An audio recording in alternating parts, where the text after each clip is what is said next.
안녕하십니까. 오늘도 영혼을 바쳐 일하는 남자 오영일입니다. 반갑습니다. 오늘은 이 결혼에 관련된 이야기를 좀 한번 해보도록 하겠습니다.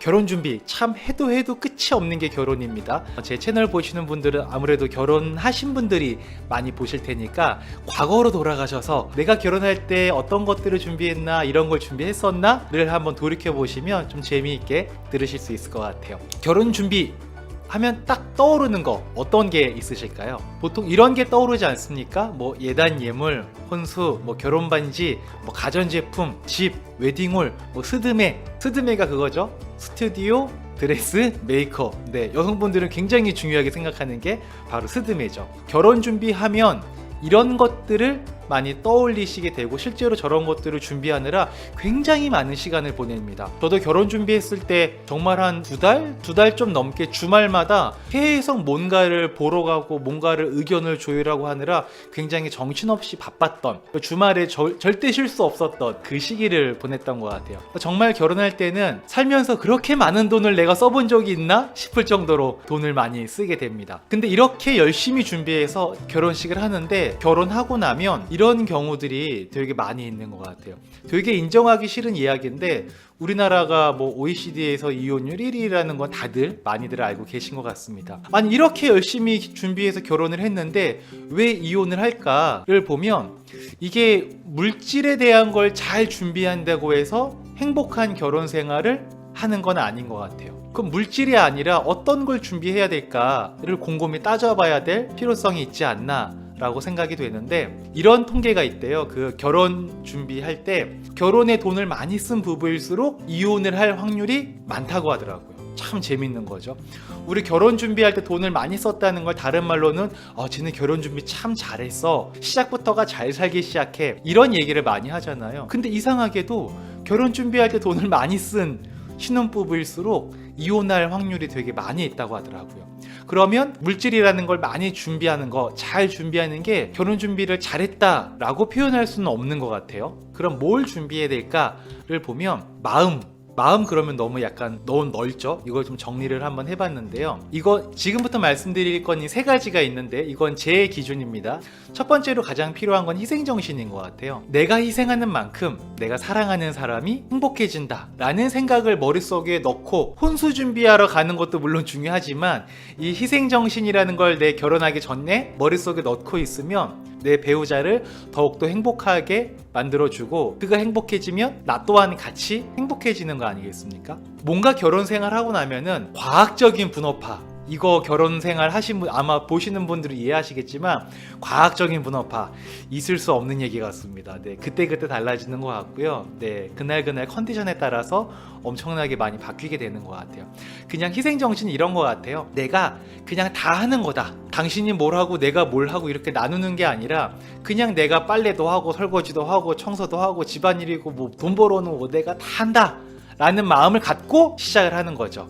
그렇게 마음을 갖고 시작을 하다 보면 배우자가 뭔가 도와주면 고맙다, 내가 해야 될 것을 나의 배우자가 도와주는구나 라는 생각을 할 수 있을 정도의 희생정신을 먼저 머릿속에 마음에 탑재를 해야 되는 것 같아요. 근데 생각해보면 내가 아무리 희생정신을 가지고 내가 다 해야지 해도 내가 다 하게 두지를 않습니다. 오로지 나만 다 하고 상대방은 아무것도 하지 않는 그런 사람이었으면 애초에 내가 그런 사람과 결혼을 하려고 생각을 하지도 않았을 거예요. 그리고 보통 사람들이라면 내가 빨래하고 설거지하고 청소하고 이불 털고 뭐 양말 개고 다 하면 같이 하게 돼 있어요. 그게 맞으니까 결혼이라는 것도 하게 됐을 거고요. 애초에 그냥 당신은 뭘 하고 나는 뭘 하고 이렇게 나눌 게 아니라 그냥 내가 다 하겠다라는 마음을 갖고 시작을 하면 훨씬 더 우리 이혼율을 줄일 수 있지 않을까라는 생각이 듭니다. 그 두 번째 드는 생각은 저는 이게 굉장히 중요한 것 같아요. 결혼을 하고 나면요, 고부 갈등은 없을래요? 없을 수가 없죠. 없을 수가 없는데 그 고부 갈등이 있을 때 보통 이제 시댁을 얘기를 하다 보면은 남편들이 되게 잘해야 되는 것 같아요.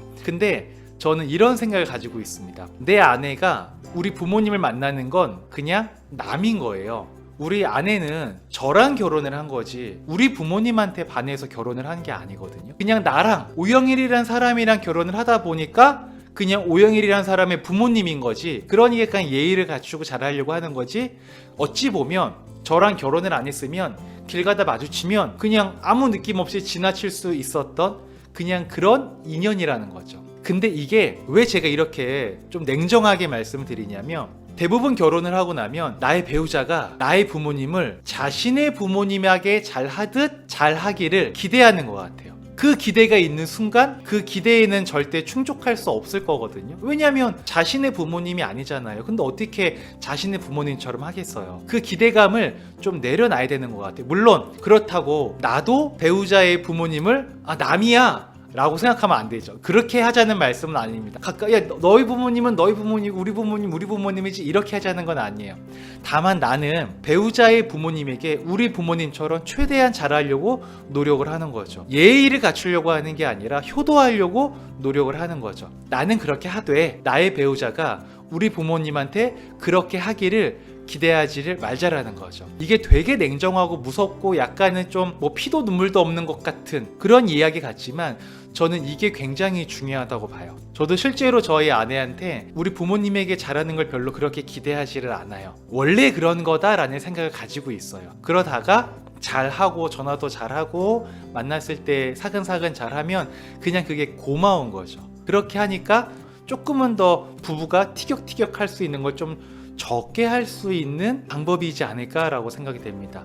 이게 되게 이런 말을 하는 것 자체가 어떻게 보면 되게 위험한 발언일 수 있어요. 아니 상대방의 부모님은 당신 부모님이 이제 결혼했는데 라고도 생각할 수 있는데, 근데 그렇게 생각을 하면은 기대를 할 수밖에 없는 것 같아요. 근데 기대를 하면 항상 기대 앤드 실망이거든요. 그러니까 그 실망이 커지게 되고 그게 또 싸움으로 번지게 되는 것 같아요. 근데 이렇게 싸우게 되면 상대방의 부모님께 잘하기가 사실은 또 되게 쉽지가 않아요. 그래서 이렇게 생각을 하는 것도 저는 굉장히 중요한 것 중에 하나이지 않을까라는 개인적인 생각을 가지고 있습니다. 그리고 세 번째는 이런 얘기들은 되게 많이 하시는 것 같아요.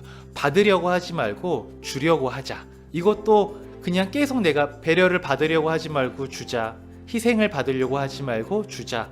솔선수범을 받으려고 하지 말고 주자. 기념일을 챙기려고 하지 말고 주자. 사랑을 받으려고 하지 말고 주자. 왜 우리 받는 즐거움보다 주는 즐거움이 훨씬 큽니다. 이거는 비교를 할 수가 없는 것 같아요. 그래서 우리 왜 기부하잖아요. 기부하는 것도 굉장히 큰 즐거움을 주는 거거든요. 그래서 받지 말고 주는 걸 당연하다라고 그냥 생각을 하면 좋은 것 같아요. 이런 생각들이 제가 아까 말씀드렸던 이런 것들 있죠. 희생하는 정신, 그리고 결혼하고 났을 때 나의 부모님이 이 사람의 부모님이 아니다 라는 인식을 하는 거, 그리고 받지 말고 주려고 하는 거, 이런 생각들이요 하루아침에 만들어지지 않는 것 같아요. 내가 독신주의로 살 것이 아니면 언젠가는 결혼을 하지 않습니까? 결혼 준비할 때 뭐 전세자금 모으는 거, 뭐 혼수자금 모으는 거, 이런 것도 물론 굉장히 중요하죠. 굉장히 중요합니다. 근데 이것보다 더욱더 중요한 게 결혼할 마음의 준비를 하는 거, 그게 훨씬 더 중요한 것 같아요. 그러니까 저는 결혼할 때 정말 화려하게 결혼하신 분도 봤고요. 정말 소박하게 준비해서 결혼하신 분도 봤거든요. 근데 이 준비하는 물질적인 양, 물질적인 질이 그들의 결혼 생활의 행복도에 영향을 주는 게 굉장히 적은 것 같아요. 물론 그때는 있죠. 결혼 딱 하고 집들이 할 때 그때는 뭔가 물질적인 것들이 가득 채워져 있으면 굉장히 좀 집들이 할 때 기분 좀 좋죠. 네, 그냥 보여지는 게 있으니까. 근데 그게 다가 아니라는 거죠. 아무리 그런 것들이 채워져 있어도 상대방을 서로 배려해주고 주려고 하는 마음, 희생하는 정신 준비가 되어 있지 않으면 그 부분이 굉장히 위태한 부부라고 생각을 합니다. 왜 우리 그런 거 있잖아요. 그 대기업에 막 시집을 가요. 좀 대기업의 아내에게 결혼을 해요. 남자가 대릴 사이로 막 들어가요. 행복하지 않잖아요. 그러니까 물질이 중요하지만 물질만 중요한 건 아니라는 거죠. 그리고 물질이 가장 중요한 건 아니라는 거죠. 마지막 요거 하나 말씀드릴게요. 비교. 이 결혼을 하는 순간 은근히 비교를 하는 경우들이 많이 생기는 것 같아요. 근데 비교에서 남는 건 딱 두 가지밖에 없다고 합니다. 비참해지거나 교만해지거나. 확 와닿으시죠? 비교해가지고 얻을 수 있는 거는 비참해지거나 교만해지는 것밖에 없는 것 같아요. 비교를 해서 우리가 좀 더 행복해지고 잘 살아질 수 있다면 비교를 왜 안 하겠습니까? 비교해 본들 결론이 이건데 뭐 비교해서 뭐 하겠냐. 비교할 필요가 없는 것 같아요. 가끔 살다 보면 그래도 비교라는 게 되어질 때가 있거든요. 그때 내가 비교하고 있구나, 내가 비참해지거나 교만해지려고 노력하고 있구나를 스스로 인지할 수 있을 정도로 이 비교가 좋지 않다라는 걸 계속 스스로 머릿속에 집어넣을 필요가 있는 것 같아요. 이런 걸 준비하는 게 저는 진정한 결혼 준비이지 않나? 라고 생각을 합니다. 다행히 저는 여태까지 결혼 생활하면서 크게 싸웠던 적이 없었거든요. 근데 저희가 뭐 특별한 건 없었지만 그래도 아까 말씀드렸던 그 세 가지와 그리고 이 비교, 요거를 저는 결혼 전부터 계속 머릿속에 집어넣으려고 노력을 많이 했었거든요. 그게 크게 도움이 됐던 것 같아요. 자, 여러분에게 한번 질문을 드려보겠습니다. 여러분이 어떤 부부에게 배팅을 하는 거예요. 배팅을 해서 배팅에 성공을 하면 한 100배 정도의 배당 수익을 받을 수 있다 라고 한번 가정을 해보는데, 어떤 부부가 더 행복할 것인지, 어떤 부부가 10년 동안 싸우지 않고 덜 싸우고 잘 살아갈 것인지를 맞추는 배팅을 한번 해볼게요. 결혼 준비할 때 정말 열심히 물질에 대한 걸 준비를 잘 합니다. 그런 부부가 있어요. 물론 이 물질에 대한 걸 준비한 부부도 마음에 대한 걸 준비를 하겠죠. 근데 물질에 더 집중을 한 거예요. 근데 어떤 부부는 물질에 대한 건 그렇게 신경 크게 쓰지는 않았어요. 그리고 여력도 안 돼요.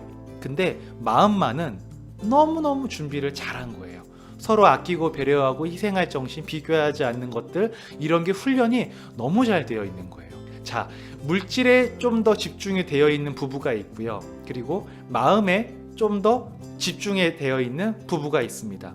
여러분이 어떤 한 부부를 선택을 해서 배팅을 해야 돼요.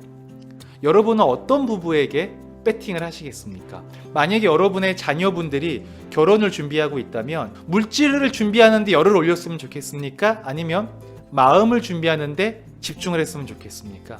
과연 어떤 쪽이 우리를 선택하게 할까요? 너무나 쉬운 문제이기도 한 것 같아요. 만약에 여러분이 지금 결혼을 준비를 하고 있다면, 결혼을 할 거라면 여러분은 어떤 부부가 되시겠습니까? 물질을 준비하는 부부가 되시겠습니까? 마음을 준비하는 부부가 되시겠습니까? 여러분이 지금 부부 생활을 하고 있으시다면 여러분은 어떤 부부이십니까?